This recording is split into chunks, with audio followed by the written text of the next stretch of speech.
사랑합니다.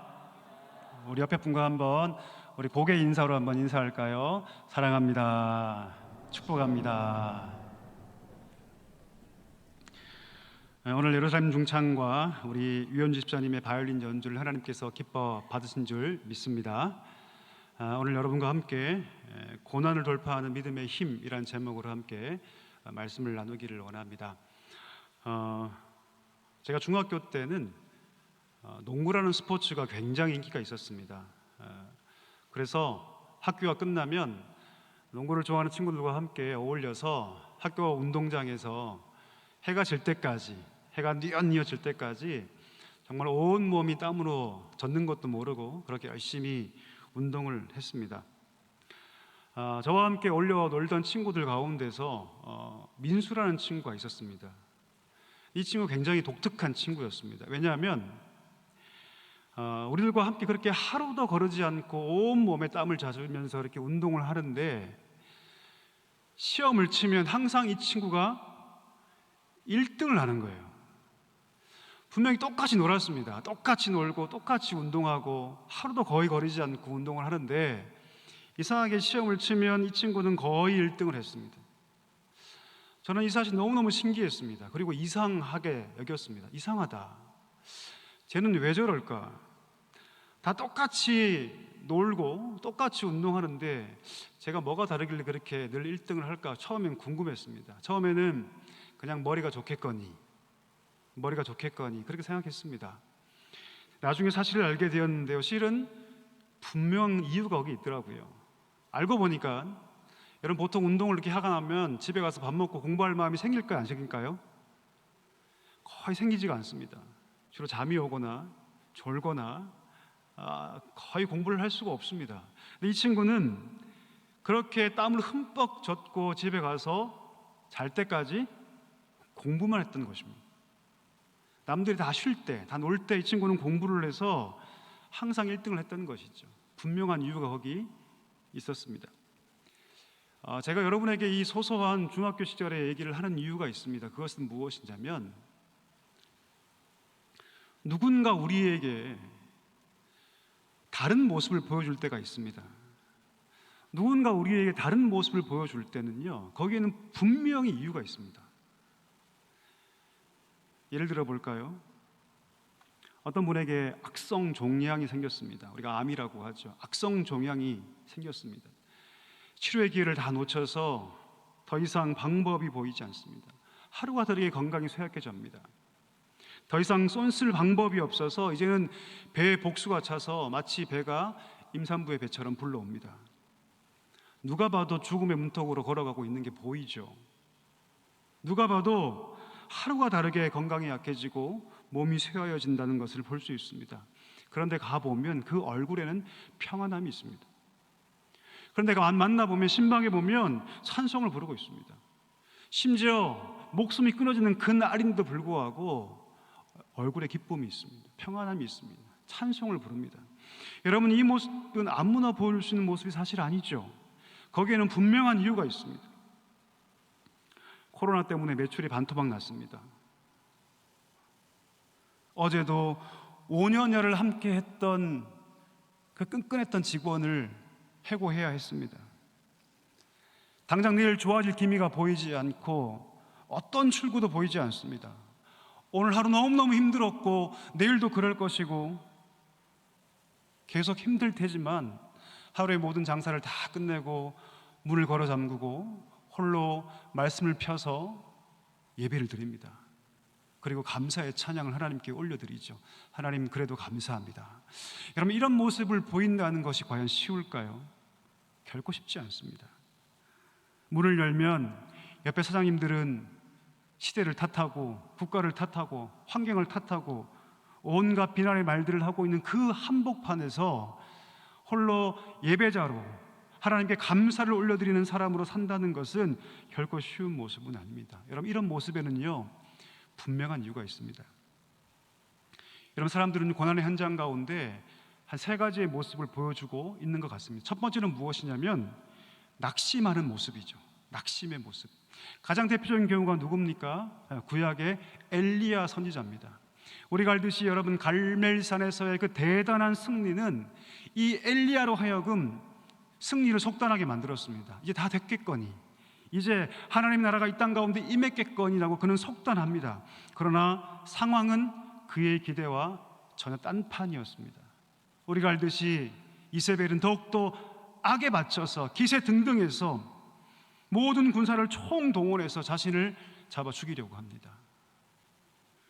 엘리야는 모든 상황 앞에서 낙심합니다. 그리고 홀로 도망하면서 하나님께 죽기를 구합니다. 하나님, 조카오니 나를 죽여 주옵소서. 여러분, 엘리야의 모습은요, 고난 앞에 있는 낙심자의 모습 전형을 우리 가운데 보여주고 있습니다. 두 번째 모습은 무슨 모습이 있냐면 의심하는 모습입니다. 고난 앞에서 의심합니다. 대표적인 경우가 누구입니까? 광야에서, 마사에서의 이스라엘 백성들의 모습이죠. 채 며칠 전에 홍해를 건너는 기적을 경험했던 그들이 아닙니까? 채 홍해의 기적을, 그 기억이 다 가시기도 전에 그들은 마사에서, 무리바에서 물이 없어서 불평하기 시작합니다. 그리고 그 불평이 깊어지고 깊어지니 하나님을 의심하기 시작합니다. 뭐라고 얘기합니까? 이렇게 말하죠. 과연 하나님이 우리 가운데 계시기는 한 거야? 하나님 우리를 백성으로 삼으셨다고 하는데 하나님 과연 우리 가운데 계시기는 한 거야? 하나님 계신다면 이럴 수 없어. 하나님이 계신다면 지금 당장이라도 나에게, 우리에게 물을 주셔야만 해 라고 하나님을 시험했습니다. 모세는 신명기 9장 22절에서 이 사건을 기록하며 이렇게 총평합니다. 하나님께서 의심하는 이스라엘 백성들로 인해서 그가 경노하셨다. 의심하는 모습이 두 번째 모습입니다. 세 번째 모습이 있는데 그 모습은 무엇이냐면 신심의 모습입니다. 신심이란 말 그대로 신뢰하는 마음입니다. 믿는 마음이죠. 고난 앞에 있지만 흔들리지 않습니다. 더욱 하나님을 바라보고 신뢰합니다. 이 신심을 가진 자들에게는 오히려 고난이 믿음을 더욱더 강화시키는 수단이 됩니다. 고난 앞에서 낙심하지 않고, 고난 앞에서 의심하지 않고 신심의 마음으로 하나님을 바라보는 것, 여러분, 그것이 성도인 우리가 가져야 할 마땅한 마음인 줄 믿습니다. 여러분, 성경에는 이렇게 고난 앞에 흔들리지 않고 신심의 마음을 가지고 걸어간 많은 사람들을 보여주고 있는데요, 특히 오늘 저와 여러분과 함께 데살로니가 교회에 대해서, 가장 대표적인 모델을 보여주고 있는 이 교회에 대해서 함께 나눠보고자 합니다. 여러분, 이 데살로니가 교회는요, 극심한 박해 가운데 있었습니다. 오늘 바울은 그 교회가 당해야 했던 그 박해를 설명하면서 비유법을 통해서 설명하는데요, 뭐라고 설명하냐면 마치 유대에 있는 교회가 그 동족 유대인에게 고난을 당한 것과 똑같은 고난을 너희가 당하였다라고 설명합니다. 우리 한번 14절 한번 읽어볼까요? 본문 14절 우리 함께 읽어보도록 하겠습니다. 시작. 형제들아, 너희가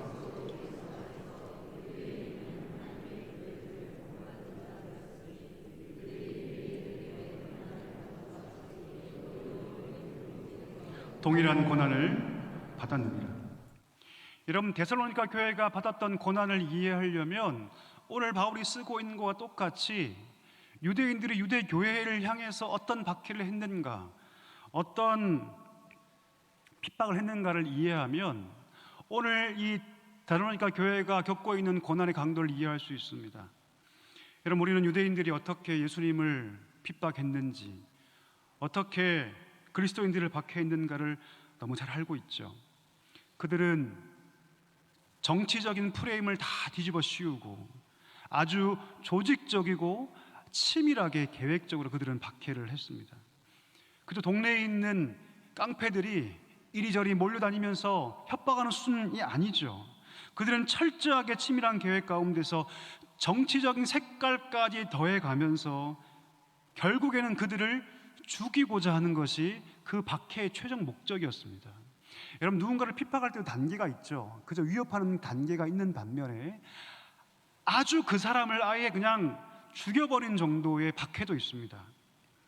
쉽게 정리하면 유대인들이 유대교회를 박해하는 그 정도가 어떤 정도였냐면 그들을 아주 그냥 진멸하고 죽이는 정도의 박해 수준이었다는 것이죠. 이미 그들은 예수님을 십자가에 못 박은 전력이 있습니다.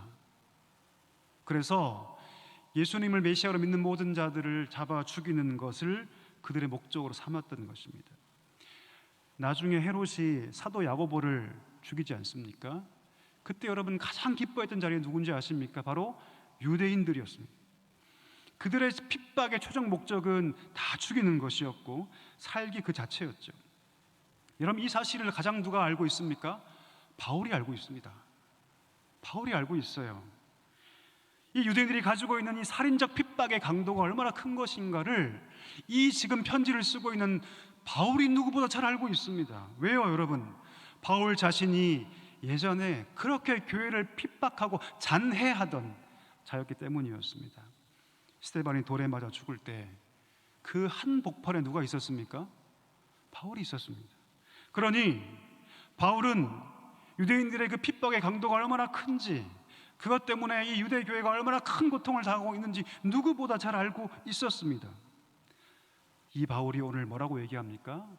너희들 그 똑같은 고난을 당하고 있다라고 얘기하고 있습니다. 이와 똑같은 일이 데살로니가 교회에서도 발생했습니다. 데살로니가에 있던 유대인들은 현지에 있는 사람들을 충동해서 이 교회를 핍박하게 만들었습니다. 심지어 동네의 불량배들을 다 끌어모아서 그들을 겁박하고 그들을 협박했습니다. 바울과 그 일행들을 보호해 주었던 야손과 그의 형제들을 국가 반역죄로 몰아서 고소한 것을 보면 이곳에서의 그 핍박도 고도 계획적이고 조직적이고 심지어 정치적이기까지 했던 것을 우리는 알 수 있습니다. 그뿐만이었을까요? 그렇지 않습니다. 평생을 섬겨오던 우상을 다 버리고 예수 그리스도를 그 마음에 모셨으니 이것 때문에 자기 동족으로 당했던 모든 다방면의 핍박들은 아마 우리가 상상하지 못할 정도의 핍박이었을 것은 당연합니다. 우리 사랑하는 성도 여러분, 혹시 살면서 이 정도 강도의 핍박을 당해본 적이 계십니까? 어떠셔요? 내가 예수를 믿는데 누가 나를 계획적이고 조직적으로 심지어 나를 죽이려고 나를 핍박한 경험 혹시 있으십니까? 별로 없으시죠, 그렇죠? 저도 오랫동안 부교육자 생활하면서 이 정도 강도의 핍박을 당한 분들을 몇 분 빼고는 거의 본 적이 없습니다. 여러분 생각해 보십시오. 누군가 내가 예수를 믿는다는 그 이유로 아주 조직적으로 계획적으로 치밀하게 나를 죽이려는 그 상황을 여러분 생각만 해도 끔찍하지 않습니까? 이런 상황에 우리가 있다면 과연 흔들리지 않을 수 있을까요? 이런 상황 가운데 내가 빠져 있다면 흔들리지 않는 믿음을 보인다는 것이 과연 그것이 가능할까요? 쉬운 일일까요? 결코 쉬운 일이 아닐 것입니다. 자, 그렇다면 오늘 본문에 등장하는 이 데살로니가 교회 교인들은 이 고난과 핍박 가운데서 그저 그런 핍박이 아닙니다. 여러분, 나를 죽이려는 핍박이죠. 그런 핍박 가운데서 그들은 어떤 모습을 보여주고 있습니까? 14절에 바울은 이 교회의 모습을 한마디로 정리합니다. 형제들아, 너희가 유대에 있는 하나님의 교회들을 본받은 자가 되었다. 이렇게 정리하고 있습니다.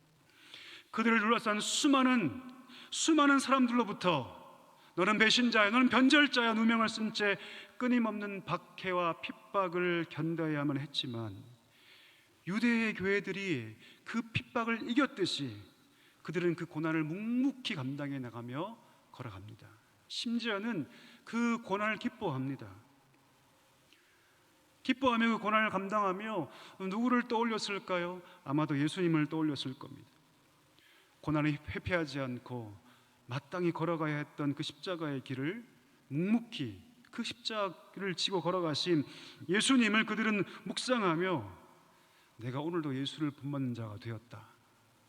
내가 오늘도 예수님의 뒤를 따라가는 자가 되었다. 아마도 그 교회 성도들은 그것이 기쁨이고 자랑이었을 것입니다. 여러분, 우리가 앞장에 보면 이 보석 같은 그 교회의 믿음이 하나의 소문이 되고 하나의 파장이 돼서 단지 그 지역에 머무르지 않고 심지어는 마게도냐와 아가의 지방까지 이것이 하나의 큰 소문이 돼서 흘러가기 시작합니다. 오늘 13절 한번 보십시오. 바울이 여러분 이 교회를 위해서 늘상 기도하지 않았겠습니까? 근데 여러분 기도하면서 바울이 어떤 마음을 가지고 기도했습니까? 감사하는 마음을 가지고 기도해요. 바울이 하나님께 기도할 때마다 끊임없이 감사했던 이유가 바로 여기 있습니다. 한번 생각해 보십시오. 여러분 박해가 사라진 것입니까? 아니죠. 여전히 박해의 상황은 지속되고 있습니다. 고난 가운데 있는 이 교회가 자신을 통해서 위로를 받고 권면을 받고 세움받기 위해서 몇 번이나 그 교회를 가고자 했습니다. 그런데 사탄이 그 길을 막았죠. 내가 될 수 있으면 빨리 그 교회에 가서 내가 이 교회의 성도들을, 핍박받는 이 교회의 성도들을 내가 세워두리라, 그들을 위로하리라 다짐하고 또 도짐하며 몇 번이나 그 교회를 찾아뵙기를 원했지만 사단의 교묘한 방해로 가지 못한 그런 상황입니다. 여러분 이런 상황은 누가 봐도 절망의 상황이 아닙니까? 누가 봐도 낙담할 상황이 아닙니까?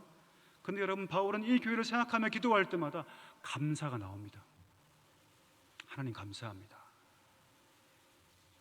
19절도 한번 보십시오. 여러분 19절 우리 한번 읽어볼까요? 19절 시작. 우리의 소망이나 기쁨이나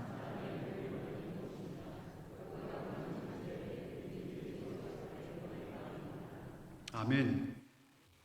이 교회를 생각할 때마다 소망이 더 강해집니다. 이 교회를 생각할 때마다 절망이 아니라 기쁨이 내 마음 가운데 샘솟습니다. 그 이유가 무엇입니까?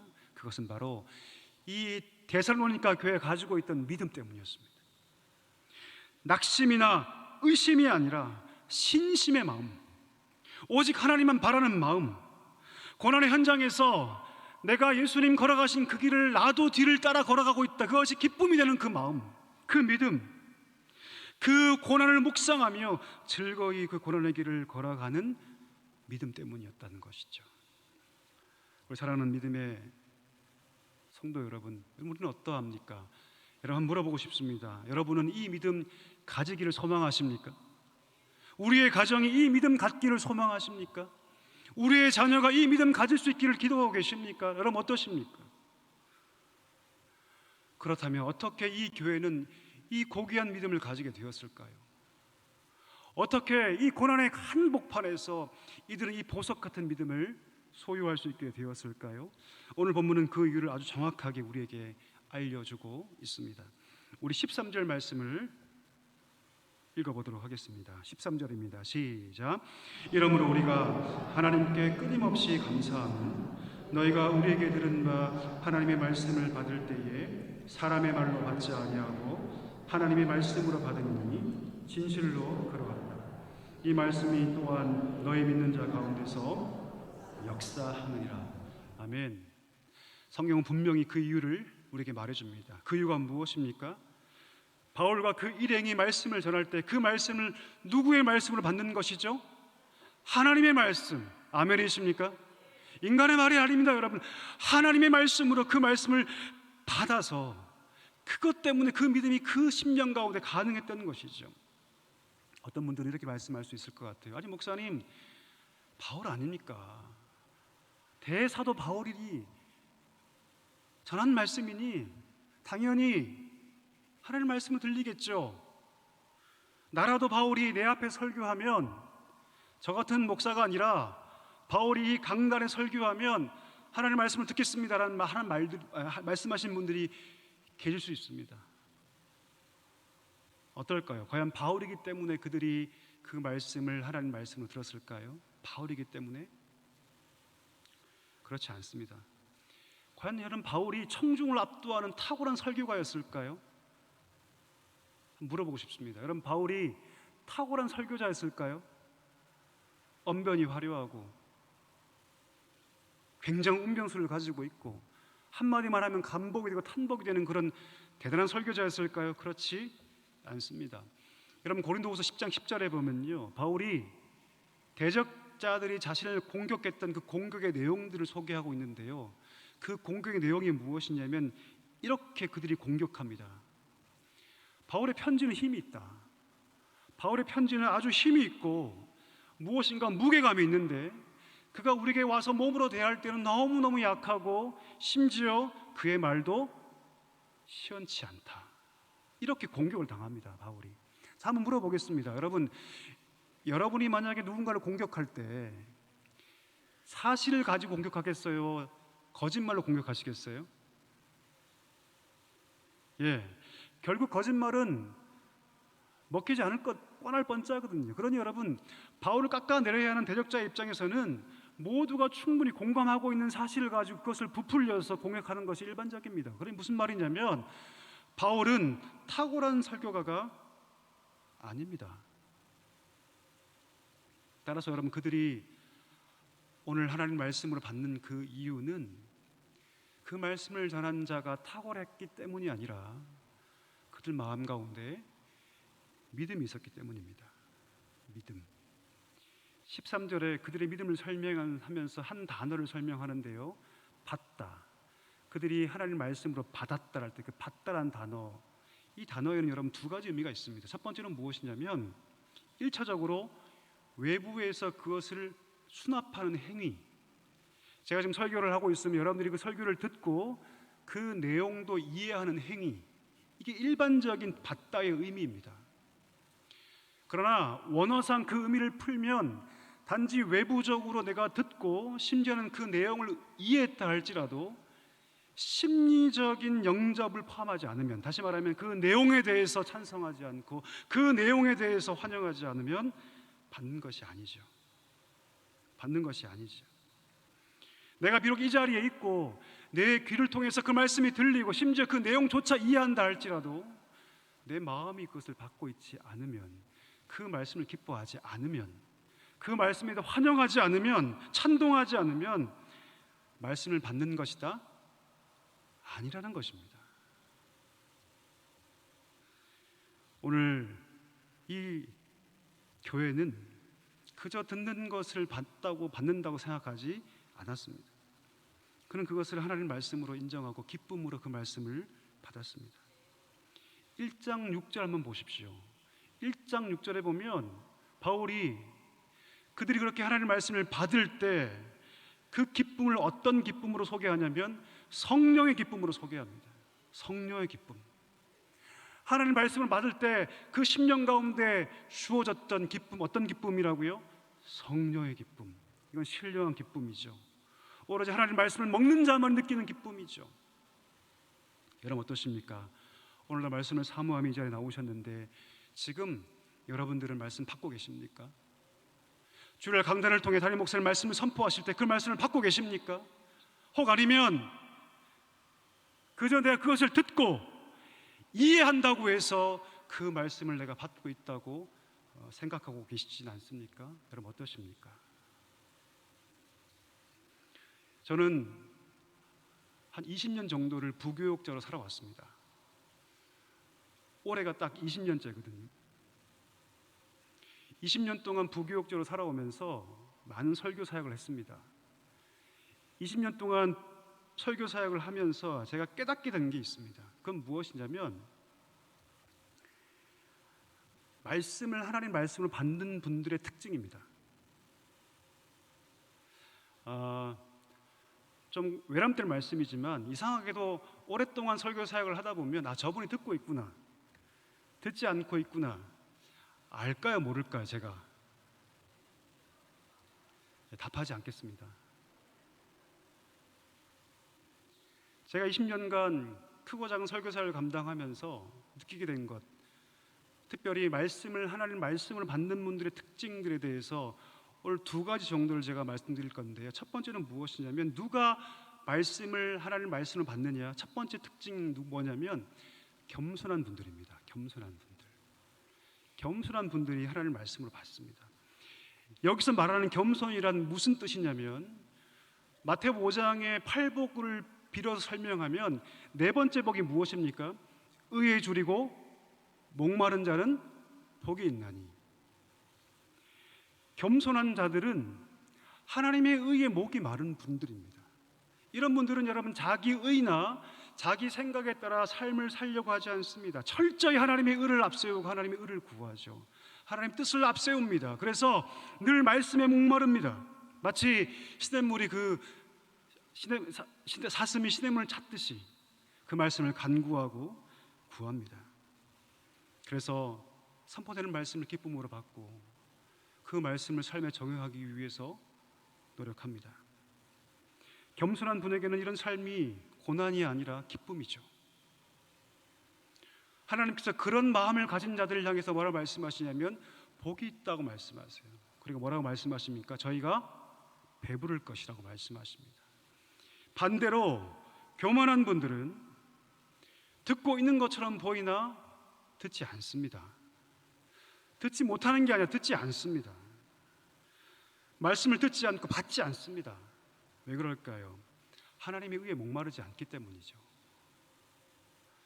나의 뜻, 내 의가 너무 중요하고 외적인 신앙의 모습은 있고 외적인 것들은 크게 흠잡을 것은 없으나 거기에는 그 심령 가운데는 진실로 하나님의 말씀으로 배부른 경험이 별로 없습니다. 따라서 말씀이 그 인생을 사로잡지 못하죠. 때문에 철저하게 인간적인 방법, 인간적인 감정, 인간적인 생각으로만 살아가는 자들, 교만한 분들.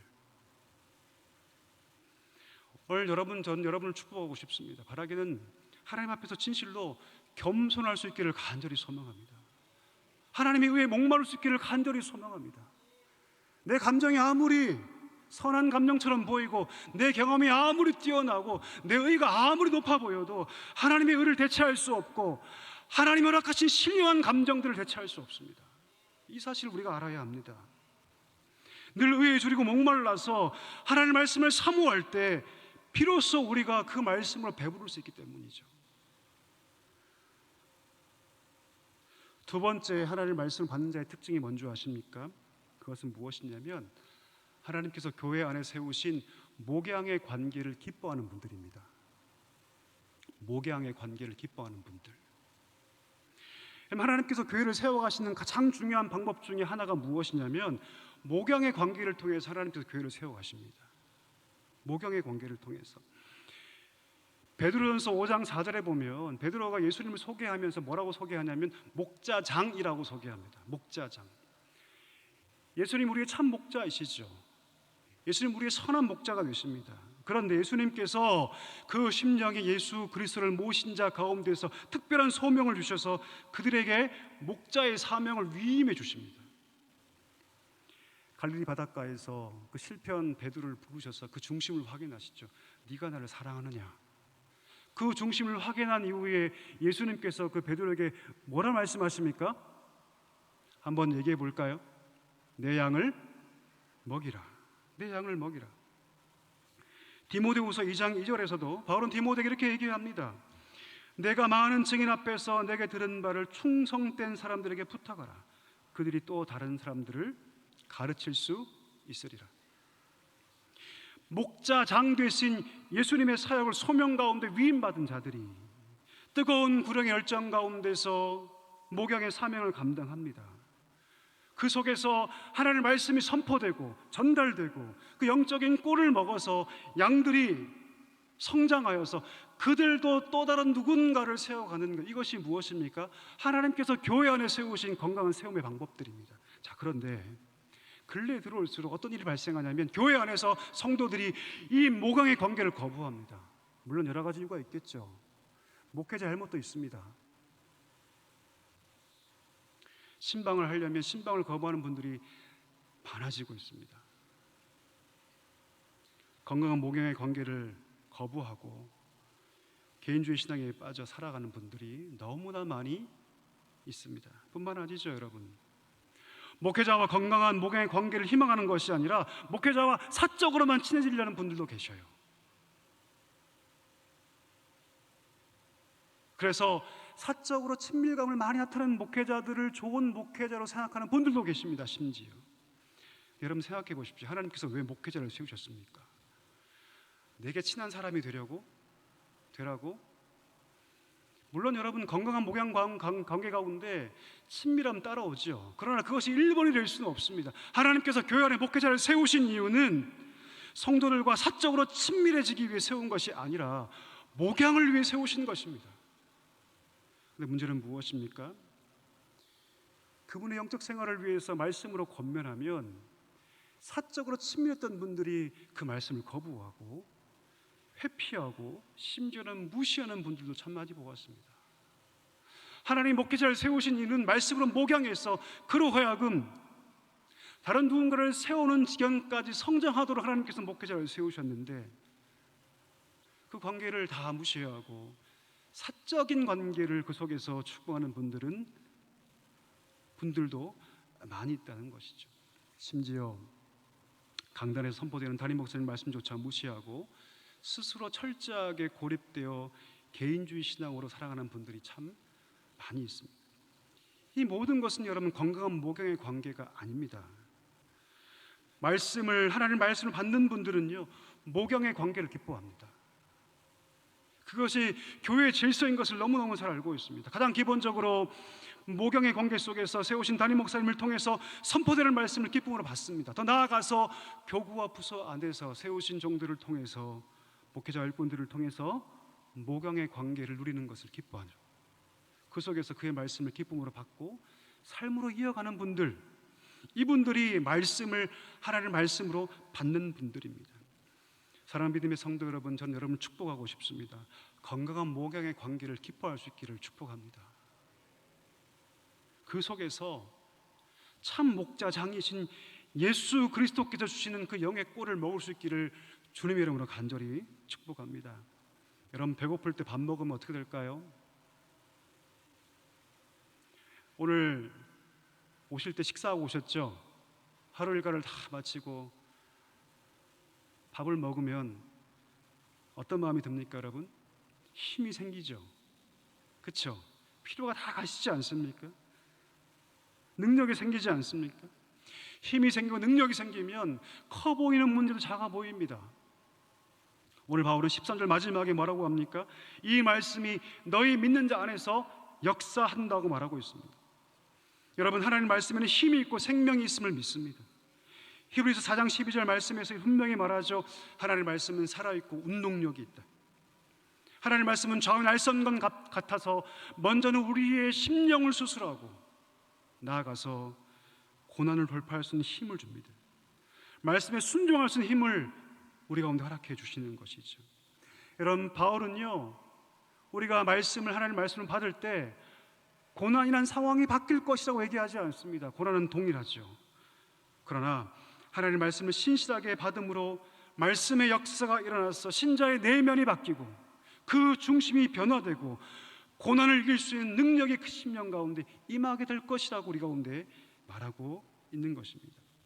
사랑하는 우리 충현의 모든 가족 여러분, 우리에게 이런 힘이 필요합니다. 우리에게 이런 능력이 필요합니다. 이 생명력이 필요합니다. 특별히 우리는 코로나 시대를 보내고 있지 않습니까? 모든 상황이 우리를 힘들게 만들고 위축시키고 고립시킬 때 더더욱 우리에게 이 힘과 능력이 필요한 줄 믿습니다. 여러분 느헤미야의 말씀을 잘 아시죠? 스무락 강자 그 워터게이트 앞에서 그들이 50일간의 모든 성벽 재건의 기적을 보며 하나님을 만납니다. 그리고 새해 첫날 나팔절에 학사 에스라를 초청해서 말씀을 듣고자 하죠. 백성의 요청을 따라서 학사 에스라가 율법을 가지고 와서 말씀을 쫙 펴니다. 그때 어떤 일이 벌어집니까? 너나 할 거 없이 그때 다 일어납니다. 그리고 학사 에스라가 여호와를 송축하자 그들이 이곳저곳에서 아멘 아멘 하며 외치기 시작합니다. 어떤 사람은 몸을 구부려서 땅에 이마를 대고 하나님께 경배하기 시작합니다. 율법이 낭독될 때 그들의 그 심령은 주체할 수 없었습니다. 왜요 여러분? 왜요? 하나님 말씀을 들렸기 때문이죠. 그 말씀을 통해 그 마음이 깨지고 죄가 떠올라서 견딜 수가 없었습니다. 이런 나 같은 죄인임에도 불구하고 하나님께서 은혜를 베푸셔서 이 백성을 구원해 주셨다. 이 백성을 여기까지 세워주셨다. 그것을 느끼니 견딜 수가 없던 것이죠. 그들은 다 옵니다. 다 옵니다. 그 울음은 여러분 고통의 울음이 아니죠. 기쁨의 울음이죠. 능력의 울음이죠. 회복의 울음이죠. 여러분, 이것이 말씀의 능력인 줄 믿습니다. 이것이 생명의 능력인 줄 믿습니다. 여러분, 우리에게 이 능력이 필요합니다. 고난의 시기에 이 능력이 우리 가운데 필요합니다. 자, 그러기 위해서 무엇이 필요합니까? 하나님의 말씀을 받는 것이 필요합니다. 그저 듣고 이해하는 정도가 아니라 내 온 심령이 말씀에 반응해야 합니다. 그 말씀 받아야 합니다. 의에 줄이고 목마른가 되어서 내 의를 다 버려버리고 내 뜻 다 버려버리고 주의 말씀에 초집중해서 그 말씀을 따라 걸어갈 때 말씀은 비로소 우리 인생 가운데 능력이 되고 생명력이 되고 힘이 되어 고난을 돌파하게 합니다. 혹 오늘 말씀을 들으면 내 심령이 도무지 말씀 앞에 뜨거워지지 않는다고 여겨지시거든 여러분 기도하십시오. 기도하셔야 합니다. 하나님, 내 마음을 기경하여 주옵소서. 내 마음을 갈아엎어 주옵소서. 하나님 말씀으로 갈아엎어 주옵소서. 진실로 말씀을 받게 하여 주시옵소서. 그리하여 하나님 그 말씀의 능력을 실제로 경험하게 하여 주옵소서. 누군가 능력이 없어서 힘이 없어서 낭망할 때 하나님의 말씀을 읽으면 된다고, 그 말씀에 순종하면 된다고 담대히 말할 수 있는 자가 되게 해달라고 여러분 기도하셔야 합니다. 그러면 하나님께서 반드시 그 기도에 응답하실 줄 믿습니다. 하나님께서 그 은혜를 주셔서 이 시대 가운데 그 말씀의 능력을 삶으로 보여주는 우리 모두가 될 수 있기를 주님의 이름으로 간절히 축복합니다. 우리 다 함께 찬송가 우리 504